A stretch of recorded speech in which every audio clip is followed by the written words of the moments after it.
Êtes-vous prêt à optimiser votre personal branding? Si c'est le cas, regardez cette vidéo, je vais vous partager quelques astuces et étapes par lesquelles il faut passer pour construire un bon personal branding.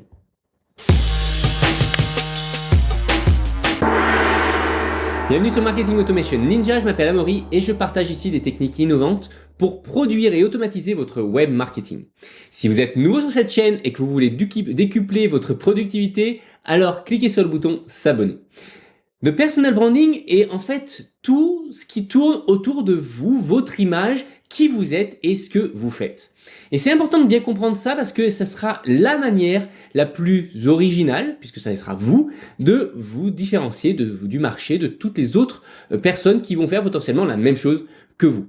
Bon, allez, avançons réellement en besogne, parlons de ces 10 étapes par lesquelles il faut passer pour bien définir son personal branding. La première étape, c'est déjà d'apprendre à se connaître. Avant qu'on crée un personal branding, il faut bien savoir déjà quelles sont ses forces, ses faiblesses. Potentiellement, vous pouvez demander à des amis également de dire ce qu'ils pensent de vous, quel est votre caractère, etc.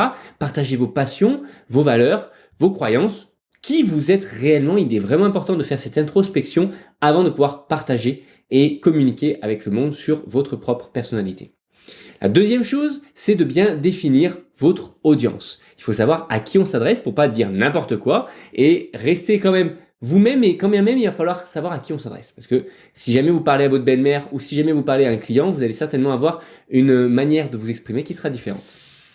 Maintenant, pour avancer, il va être essentiel aussi d'utiliser un nom qui soit mémorable. Donc soit ça sera votre nom prénom par exemple, ou alors on peut utiliser potentiellement une marque, un nom de marque qui va être cohérent. Ça peut être vos initiales, ça peut être un ensemble de mots qui pourraient vous représenter votre personnalité ou votre expertise. En tout cas, il faut que ce soit quelque chose qui vous colle à la peau et qui vous représente bien.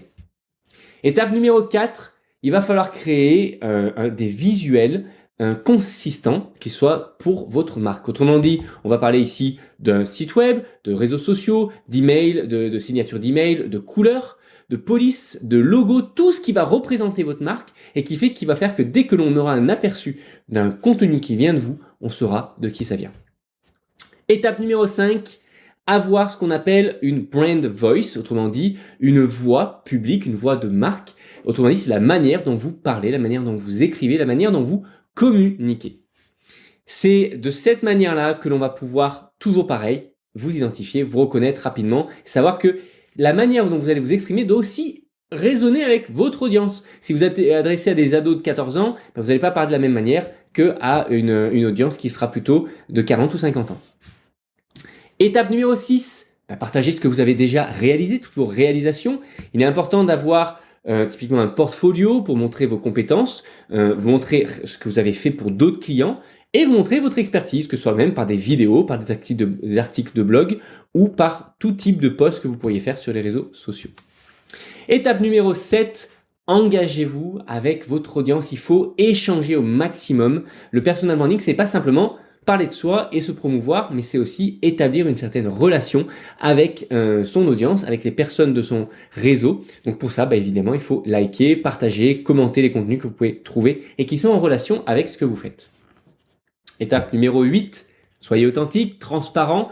Évidemment, soyez vous-même et partagez vos valeurs, vos croyances, ce que vous aimez, ce que vous n'aimez pas, ce qui vous énerve, ce qui vous énerve pas, ce que vous adorez. Essayez d'être vous-même au maximum. Étape numéro 9, collaborer avec d'autres créateurs parce que finalement, on peut établir une certaine amitié et une certaine entente et une certaine collaboration avec d'autres créateurs et c'est comme ça qu'on va pouvoir vraiment être efficace. Étape numéro 10, soyez patient. Et oui, ça prend du temps de monter un personal branding, de monter un business d'une manière générale et là pour ça, il va falloir prendre du temps. Personnellement, j'ai fait aussi beaucoup d'erreurs, j'ai publié plein de choses qui étaient complètement inutiles ou qui étaient pas qualitatives, etc. C'est pas grave, ça m'a permis d'apprendre et il va falloir passer aussi par ces étapes-là en essayant d'apprendre de l'expérience des autres en même temps, tant qu'à faire.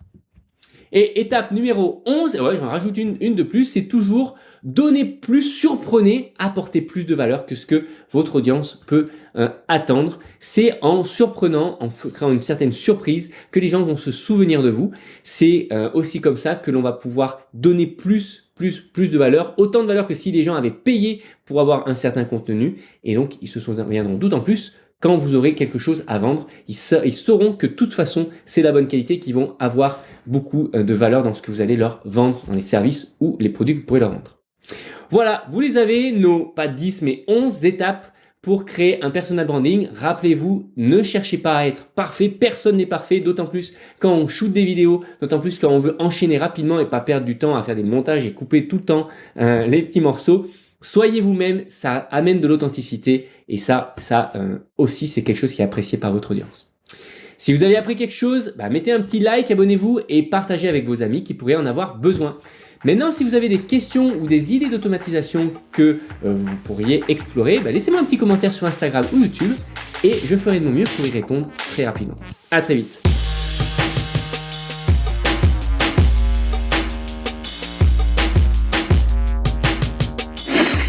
Marketing Automation Ninja.